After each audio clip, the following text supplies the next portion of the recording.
Hey guys, Rich with Rich Rebuilds here, and before we get into today's episode, I wanted to shout out Joe Rogan for having me on his show earlier this week.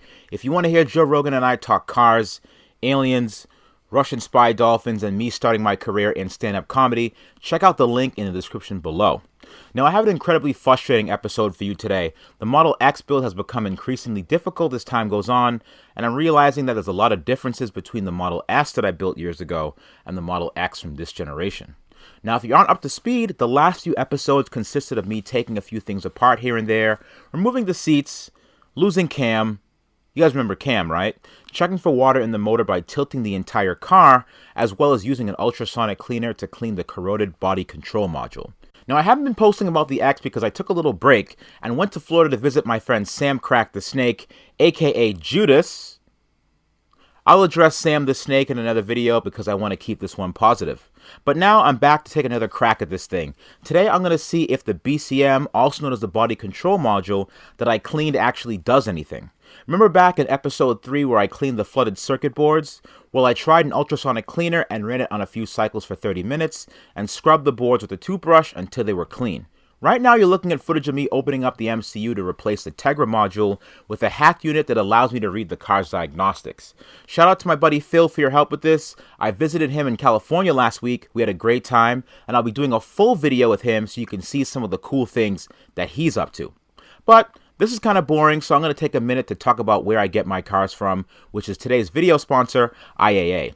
Now, Model X in this build is from IAA, and so is Dolores. And just really quickly, I found this great deal in a Nissan Leaf from IAA. To buy it now is now $4,500. It runs and drives, and I bet you this thing is going to sell for significantly less than that.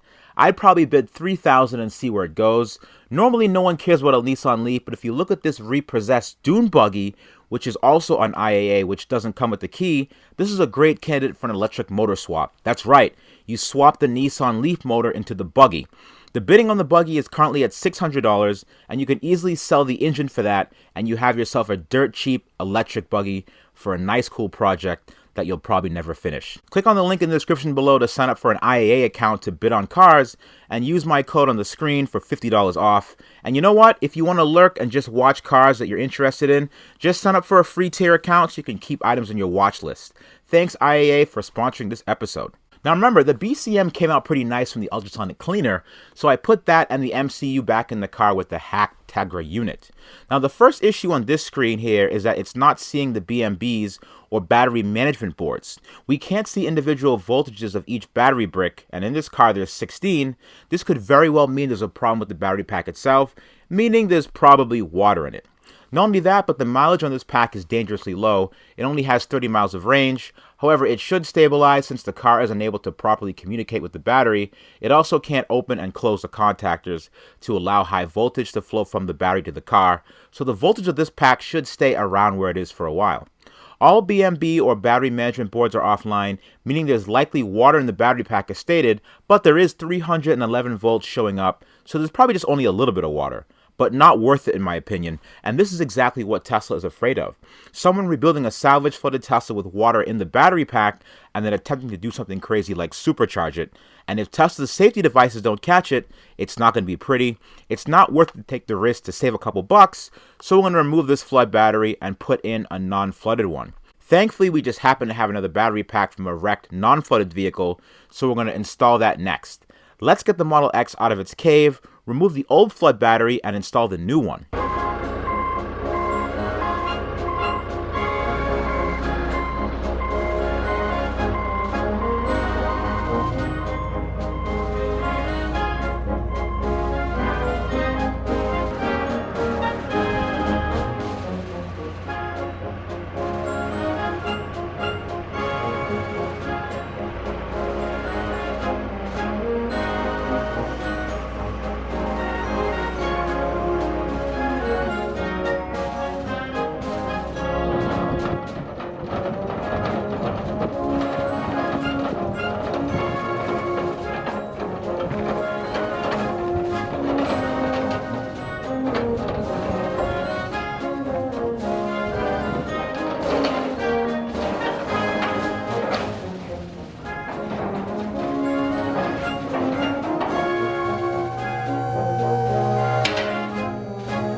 This thing looks like it has water in it.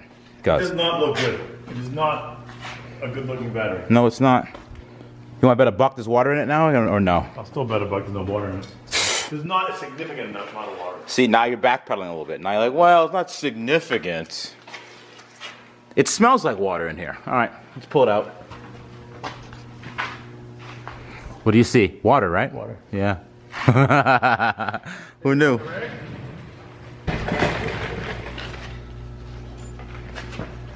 Oh, pulled it too far. I'm too strong. Too strong. How is it? Push it back. Oh. That's not gonna be easy.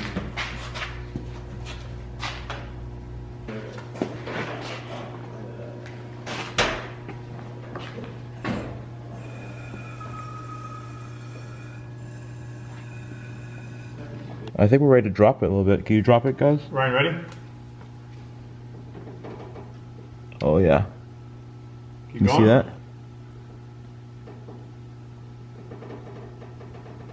Oh, it's going right in. You know, depending on what he's talking about. He's a cool dude. Because you're turning red, man. Oh, yeah.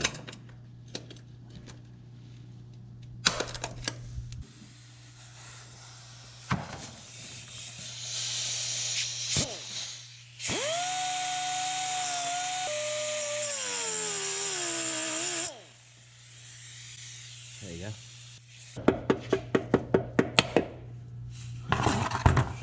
You can jack it up. Battery going. Got it.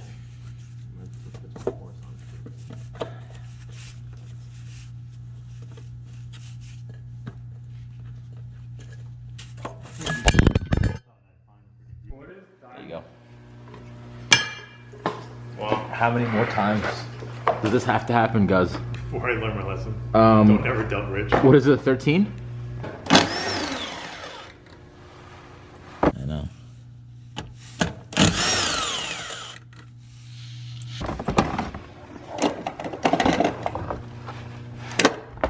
Oh crap, it's one of those fuses.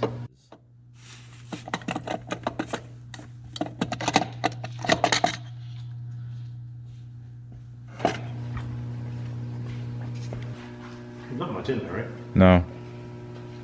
It's alright. I think it's alright, personally. Let's install the body control module that I cleaned with my ultrasonic cleaner.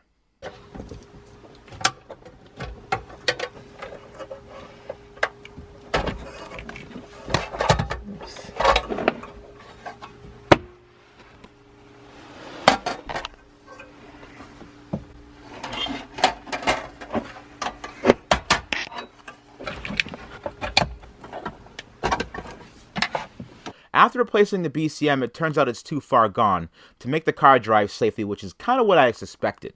This was more of an experiment to see if it could work. When dealing with flooded components, you're better off replacing the entire board rather than just trying to fix it, which is the same thing I did to Dolores. Remember, I replaced everything on Dolores from a different car. Nothing is the same on Dolores that she came with. Alright, so let's try putting the BCM that we got off of another Model X.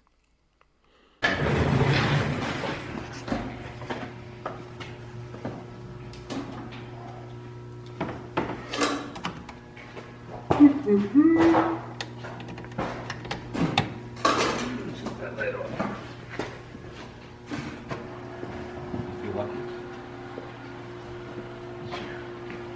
I heard the contactor click.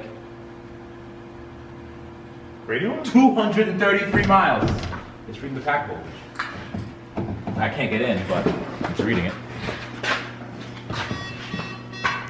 Alright, now the contactor is closed, which is awesome.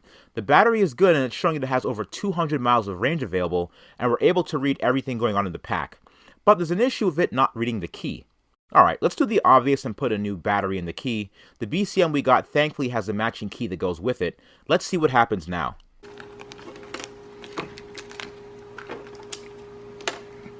Little sandwiches.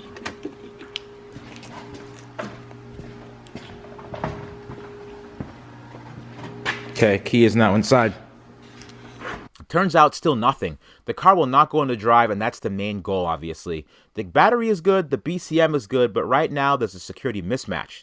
The BCM and Kia we're using does not match the drive unit in the car, and that's another layer of security that Tesla has, so things aren't looking so good.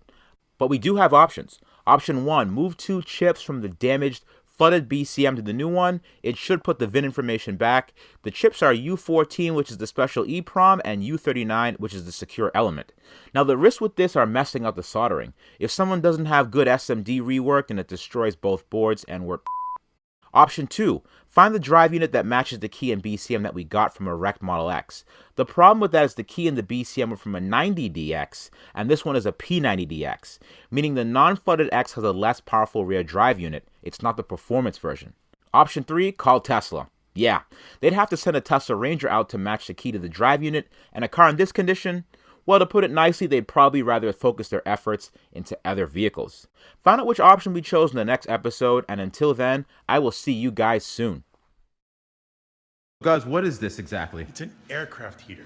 Everyone needs an aircraft Why do you heater. have an aircraft heater? If I bought a big aircraft, I would need to heat it. Oh, look at this thing. What are the specs on this thing, Gus? Gus, do you know anything about this? It gets hot. What if fast. what if someone said, yeah, you know, I want this, but what are the specs? Like, this heats up jets? It gets hot fast. How does it connect to the jet? A hose comes off it. You plug it into the underneath the aircraft. Yeah. It heats up the inside quickly. Like this big hose that goes in here. See that thing down there? But wait a minute. See it. But It's a big monster hose. how does it power? A diesel? Diesel. It's like a huge furnace. Actually, you can heat a house with this thing, not just jets, right? When they're building houses, that's what they use it for. Really? So if you're building a house, you can keep the house hot. See, there you go. See, now I'm putting more ideas into your head. It's not just for jets only, because how many of my viewers have jets? There we go. What's in it? Nothing much in here. That's kind of boring on the inside. It's the hose? Wicked Okay, boring, that's yeah. boring. Whoa. I caught it. Yeah, a battery. Interstate battery. And how much you selling it for, guys? How much is this thing? 10 G's. $9,900. 10 grand? Yeah. Okay, well, there's a price. Is it negotiable? Can I come in here with a firm handshake and then we'll call it a deal? Yeah, we could work something out. For you, anything.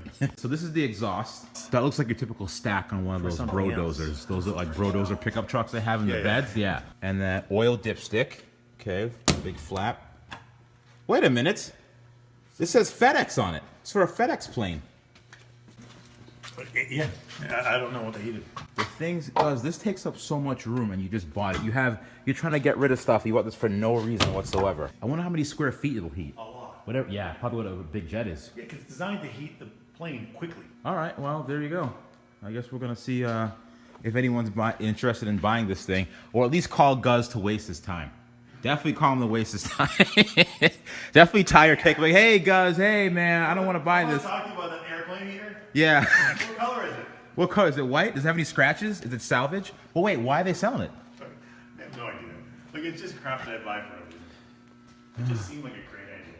Oh my God. All right, let's see. I'll see this thing here next year when I visit. It was a